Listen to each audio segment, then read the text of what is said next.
Sabi ni Senator Ping Lacson, 60% of the budget for the flood control yung nawawala due to corruption. How accurate is this? And meron din po kasi silang sinasabi ni Mayor Magalong na nasa 67 congressmen daw yung ginagamit na front etong mga contractor pagdating sa flood control. So sila yung kumikickback. Meron na po bang pangalan na hawak ang Malacanang na itong 67 na to? Ano yung plano natin sa kanila? Okay, since naman po sila ang may alam dito, katulad ng ginawa po ni Mayor Vico Soto, ipagbigay alam po nila. Kaya po meron tayong sumbong sa Pangulo.ph website.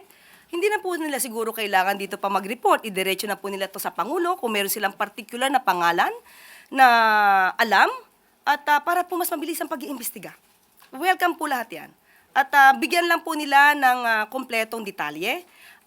Sabi nga po ng Pangulo, ayaw naman po nila, tayo, ng palasyo, ayaw naman po natin magkaroon ng witch hunting. Na kahit wala pa pong ebidensya, parang nalaman mo lang, ayun, may anomalya, pero walang ebidensya, mahirap naman po kasi baka yung mga ibang inosente ay madamay. Ano na po ma'am yung status ng 15 contractors na pinakita ni PBBM kahapon? Ibig bang sabihin nun, gaano kalaki yung chances that they will be blacklisted? Ay, hindi pa po.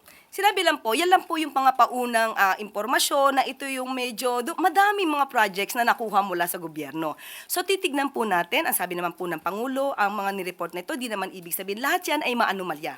Mayroon naman na magaganda na naging result na ginawa ng mga kontrakto na ito. So, yan po ang sisimulang imbestigahan kung ang kanila, unang-una po, ang magiging basehan po ito ay kung existing ba yung project, pangalawa, operational ba, pangatlo, kung effective. So, yun yung titignan. Una, ghost project ba yan o existing? Kung existing man, operational ba, gumagana ba? O kung gumagana ba, epektibo ba para sa pag-control ng baha?